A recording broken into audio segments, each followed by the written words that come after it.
Good morning students. आज जो है वही हमारा टॉपिक चल रहा था ट्रिग्नोमेट्रिक इक्वेशंस। ठीक है, तो कल मैंने आपको जो एक सिंगल टर्म वाली जो इक्वेशन होती है उनको मैंने सेंड किया, दैट इज यूं कह सकते हैं मोनोमियल टाइप की जो इक्वेशंस होती है। अब यहाँ से दो से ज्यादा फंक्शन आपके एक से ज्यादा फंक्शन आपके एक साथ आएंगे, ठीक है ना। तो इसलिए मैंने देखो ये फिफ्थ क्वेश्चन लिया है, इसमें आपको वही सोल्व करना है कोई इक्वेशन को। अगर एग्जाम में सोल्व लिखा हुआ था कि सोल्व दिस, ठीक है ना, एग्जाम में सोल्व दिस क्वेश्चन, कोई भी इक्वेशन लिखा होता है इसके लिए लिखा हुआ है सोल्व दिस, इसको सोल्व करना है आपको। ठीक है, तो सोल्व करने का मतलब यही है आपका कि जनरल सॉल्यूशन आपको फाइंड आउट करना है। ठीक है, ऐसे इक्वेशन का जिनमें एक से ज्यादा टर्म होती है उनका हमें प्रिंसिपल सॉल्यूशन फाइंड आउट करना नहीं होता है। ठीक है ना, एग्जाम में लिखा हो या नहीं लिखा हो आपको प्रिंसिपल सॉल्यूशन फाइंड आउट नहीं करना है। प्रिंसिपल सॉल्यूशन तो आपको तभी लिखना है जब आपको पूछे वो, ठीक है, अदरवाइज हमारे को ओनली जनरल सॉल्यूशन लिखना है। तो देखो, अब एक से ज्यादा टर्म अगर हमारे पास है तो किस तरह से हम उसको सोल्व करते हैं, तो कैसे भी करके इनमें देखो कोई ना कोई प्रॉपर्टी यहाँ पे अप्लाई करने की कोशिश करेंगे हम। कैसे, देखो इसको मैंने लिखा 2 cos स्क्वायर 2x माइनस 1 और इस cos 2x को मैं इधर ले आया minus cos 2x equals to 0। Clear, या तो ऐसे कर सकते हो या फिर आप cos 2x को ज्यादा बेटर रहेगा, एक काम करते हैं इसको, ये इससे भी आपका हो जाएगा सॉल्यूशन। ठीक है ना, ये क्वाड्रेटिक इक्वेशन होगी, देखो क्या होगा। चलो मैं दोनों तरीके से करके बताता हूं आपको। पहले एक बार देखो कि ये क्वाड्रेटिक इक्वेशन बन रही है, क्वाड्रेटिक किस फॉर्म में बन रही है, cos 2x का स्क्वायर है, cos 2x के फॉर्म में क्वाड्रेटिक इक्वेशन बन रही है। ठीक है ना, यहाँ cos 2x, यहाँ पे ओनली cos x और ये कांस्टेंट, तो इसका डिस्क्रिमिनेंट यानी कि b स्क्वायर माइनस 4ac वो क्या होगा, देखो 1 का square 1 minus 4 into 2 into minus का 1, तो ये हो गया आपका 9। ठीक है ना, तो ये सोल्व हो जाएगा आराम से इजीली। तो ये देखो क्या हो जाएगा, मिडिल टर्म स्प्लिटिंग करते हैं, minus 2 cos 2x plus cos x cos 2x plus minus 1 0। ठीक है, इन दोनों में से cos 2x अपने बाहर निकाला, 2 cos 2x, यहां से बचा cos 2x माइनस 1 और प्लस का 1 cos 2x माइनस 1। और हमारे पास इक्वेशन बन रही है cos 2x minus 1 equal to 0 और यहाँ पर 2 cos 2x plus 1 equal to 0। ठीक है, तो यहां से cos 2x की वैल्यू मिली है मेरे को 1 और यहां से cos 2x की वैल्यू मिलती है माइनस 1/2। समझ में आएगा ये बात, ये वाली बात। देखो यहां पे जो है आपके पास ये cos 2x माइनस 1 मैंने कॉमन निकालेंगे तो यहाँ पे ब्रैकेट में 2 cos 2x प्लस 1 बचेगा। ठीक है, मैंने एक स्टेप यहां से कम कर दिए, तो यहां से cos 2x minus 1 equal to 0 और ये 2 cos 2x plus 1 equal to 0। यहां से cos 2x की वैल्यू मिली 1 और यहां से cos 2x की वैल्यू मिल रही है मेरे को माइनस 1/2। ठीक है, ये क्वाड्रेटिक इक्वेशन थी, सॉल्व कर लिया अपन ने। यहां से इसके लिए अलग से जनरल सॉल्यूशन लिखेंगे, इसके लिए अलग से जनरल सॉल्यूशन लिखेंगे। ठीक है ना, तो देखो यहां से cos 2x की वैल्यू क्या हो जाएगी हमारे पास, 1 किसकी वैल्यू होती है, 0 डिग्री की। ठीक है, तो यहां जैसे जनरल सॉल्यूशन इसमें देखो आप cos 2x में 1/2 किसकी वैल्यू होती है, 1/2 वैल्यू है हमारे पास पाई/6 की। ठीक है, और माइनस है, माइनस हटाना मुझे, तो मिनिमम कौन सा क्वाड्रेंट है, क्योंकि इसमें ओनली जनरल सॉल्यूशन निकालना है तो हमारे को एक ही क्वाड्रेंट में जाना है। अब cos कौन कौन से क्वाड्रेंट में नेगेटिव होता है आपका, cos कौन कौन से क्वाड्रेंट में नेगेटिव होता है बताओ। तो अगर सेकंड और थर्ड में, तो हम सेकंड में जाएंगे, जो पहले आ रहा है उस क्वाड्रेंट में जाएंगे, तो सेकंड में जाओगे आप यहां पे, तो cos हो जाएगा ये 2 पाई/3। अब आपको डायरेक्ट लिखना ही है, ठीक है ना। सेकंड में जाने के लिए क्या करते हैं, पाई माइनस थीटा, और थर्ड में जाने के लिए 2 पाई प्लस थीटा, तो ये पाई माइनस थीटा किया मैंने, 2 पाई/3 आ गया आपका। ठीक है, तो यहां से जनरल सॉल्यूशन देखो, इसका जनरल सॉल्यूशन हो जाएगा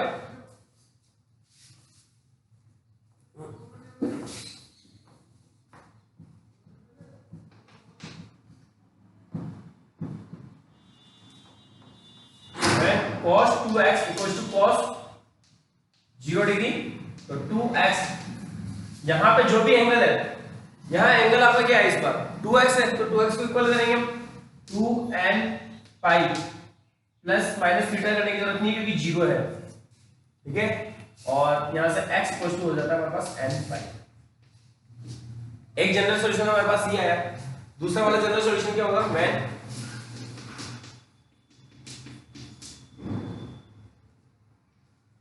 cos 2x equal to cos 2 pi upon 3, then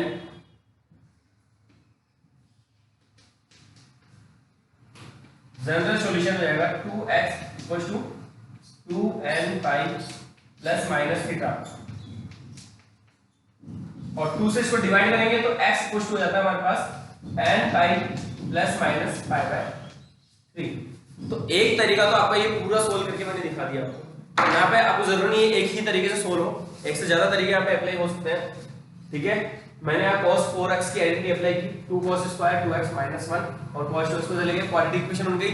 quadratic equation को सोल्व किया तो आपके पास दो सॉल्यूशन आ गए, एक ये वाला एक ये वाला, ठीक है। दोनों से हमने थीटा की वैल्यू निकाल ली, थीटा की वैल्यू निकाल जनरल सॉल्यूशन लिखेंगे, और एक बार आपका जब cos 2x इक्वल टू ये वाला पार्ट है और एक बार जब cos 2x इक्वल टू ये वाला पार्ट है, क्लियर है। अब देखो इसी का दूसरा पैटर्न देखो हम क्या कर सकते हैं इसमें, इसी में मैं दूसरा पैटर्न बता रहा हूं आपको क्या कर सकते हो आप इसमें। देखो इस cos 2x को मैं इधर आ रहा हूं इक्वल टू 0, क्लियर है। तो यहां पे cos x minus cos y वाली आइडेंटिटी अप्लाई की मैंने, तो cos x minus cos y की आइडेंटिटी क्या होती है, 2 sin x plus y upon 2 sin y minus x, यहां x माइनस y करते हैं और यहां पे बाहर माइनस लगाते हैं अपॉन 2 इक्वल टू 0 है, ठीक है। ये माइनस का 2 तो उधर अपॉन में 0 उसमें इक्वल टू में 0 है इसलिए उधर चला जाएगा आपका ये 0 में, और यहां से बन गया आपके sin 3x, ये आपका sin x इक्वल टू 0। अब यहां से एक बार sin 3x इक्वल टू 0 और sin x equal to 0, clear. तो जनरल सॉल्यूशन आता है हमारे पास यहां से 0 है तो 0 डिग्री की वैल्यू होती है, और मैंने कहा कि 0 होता है तो डायरेक्ट क्या करेंगे, यहाँ पे जनरल सॉल्यूशन हो जाएगा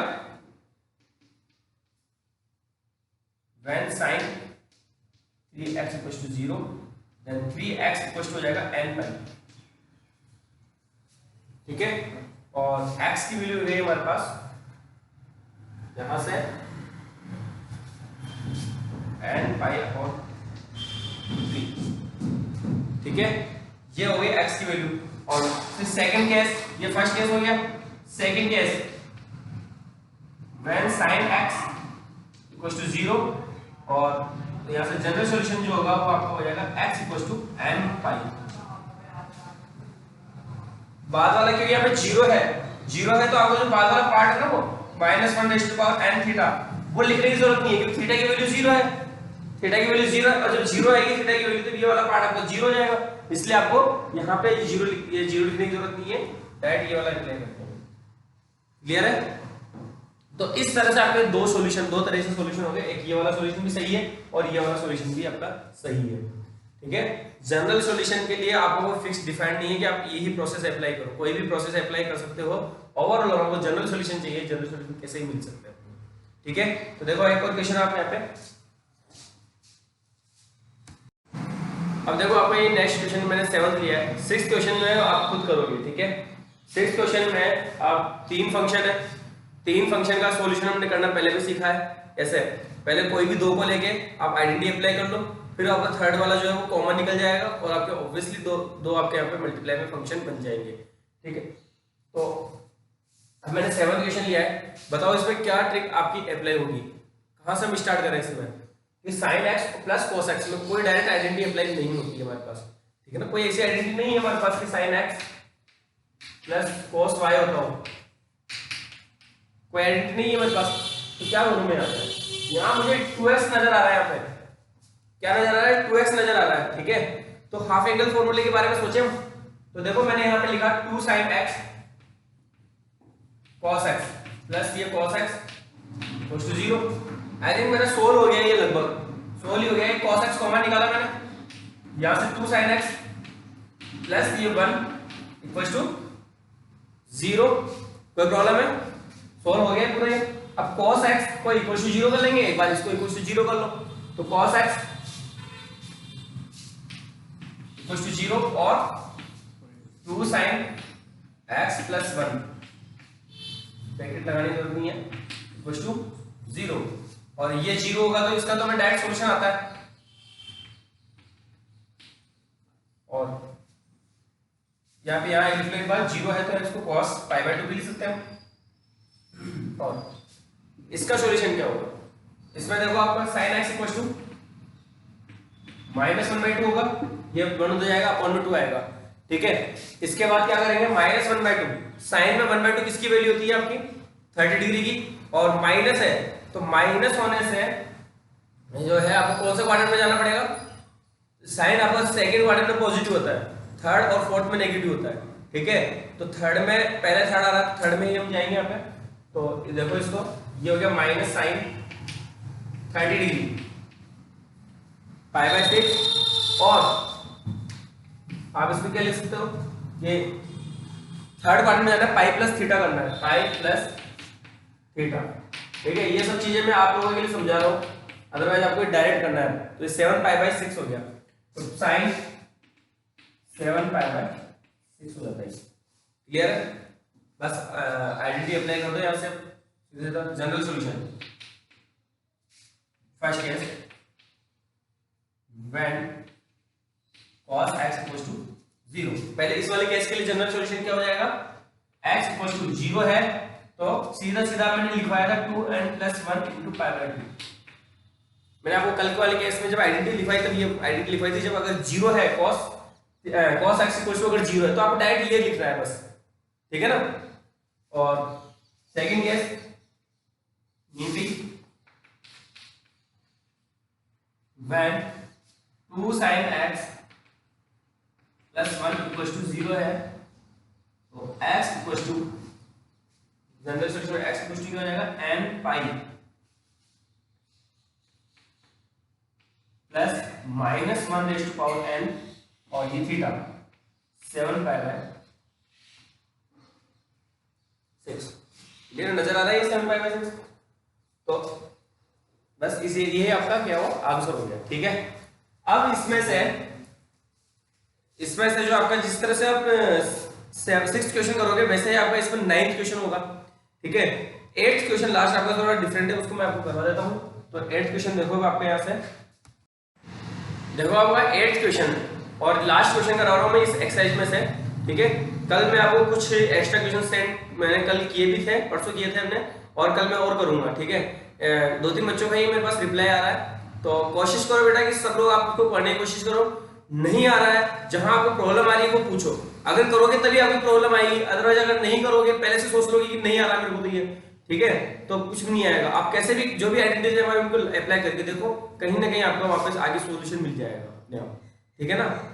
तो अब देखो आपको ये इसको सोल्व करना है, इसका जनरल सॉल्यूशन फाइंड आउट करना है। क्या किया जाए बताओ? तो देखो यहाँ पे आ रहा है sec स्क्वायर 2x और इक्वल्स टू में 1 - 10 2x, ठीक है। क्या किया जाए बताओ, कैसे शुरुआत की जाए? इसमें इधर sec है इधर 10 है, तो sec स्क्वायर लगा हुआ है, sec पे क्या लगा हुआ है, स्क्वायर लगा हुआ है, ठीक है। तो वैसे भी मैंने कहा है कि अपना जनरल सॉल्यूशन प्रिंसिपल सॉल्यूशन वो sec cot और cosec के लिए नहीं है, उन्हें हमें कन्वर्ट करना ही पड़ेगा। स्क्वायर लगा हुआ है तो हम इसको 10 में भी कन्वर्ट कर सकते हैं, ठीक है। अदरवाइज cos में तो कन्वर्ट कर ही सकते हैं, लेकिन स्क्वायर लगा हुआ तो हम 10 में भी इसको कन्वर्ट कर सकते हैं, तो ज्यादा बेटर इसको 10 में ही कन्वर्ट करें। तो इसको लिख सकता हूं मैं 1 + 10 square 2x equals to 1 - 10 2x। कोई प्रॉब्लम है?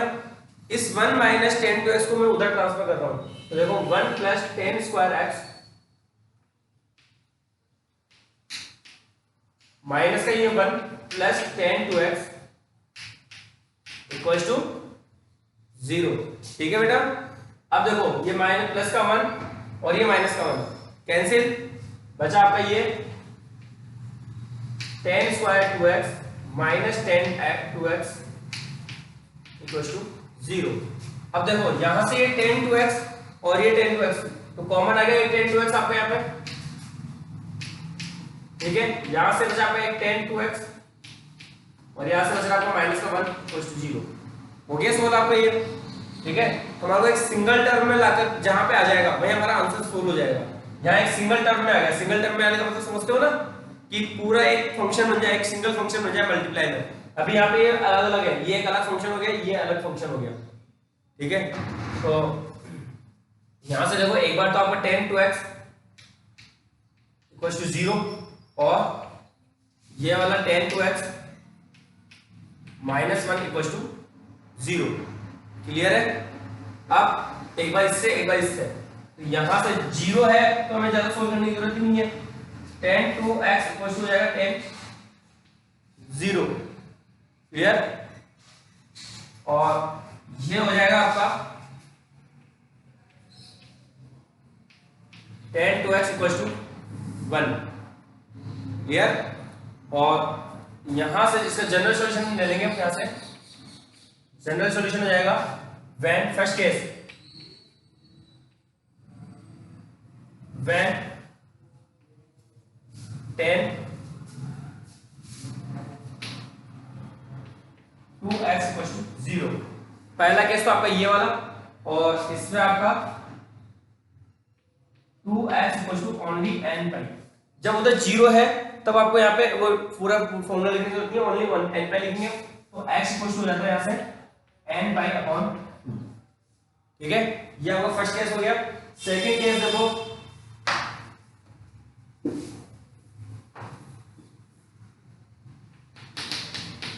सेकंड केस के लिए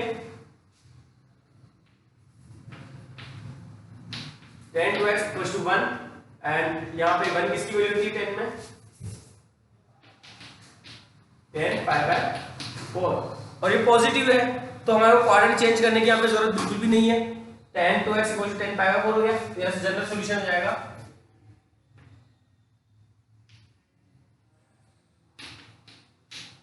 2x equal to n pi plus pi by 4 और इस 2 से डिवाइड करेंगे तो x इक्वल टू हो जाएगा यहाँ से n pi upon 2 plus pi bye 8।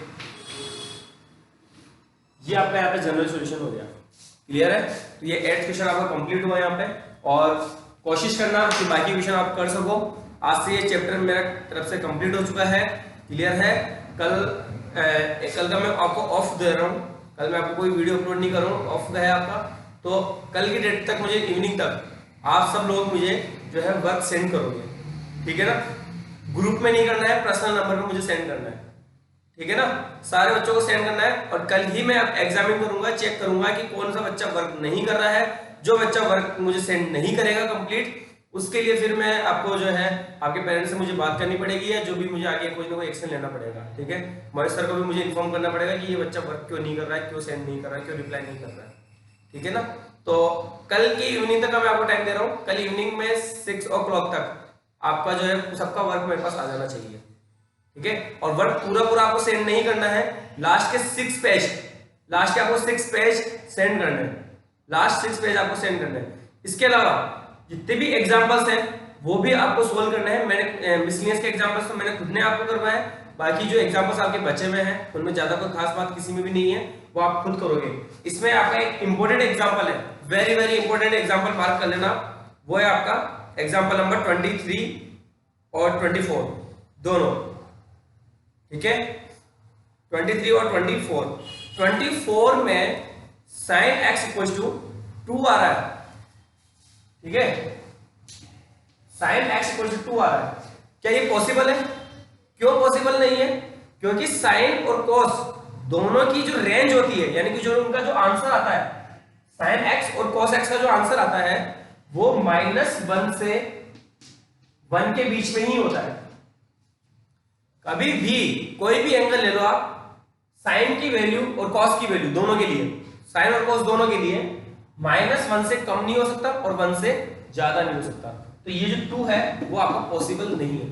इस वजह से ये वाला एग्जांपल जो है इंपॉर्टेंट है, एग्जांपल नंबर 24 एंड 23। क्लियर है? आप खुद करोगे और मुझे सेंड करोगे वर्क। Okay, thank you.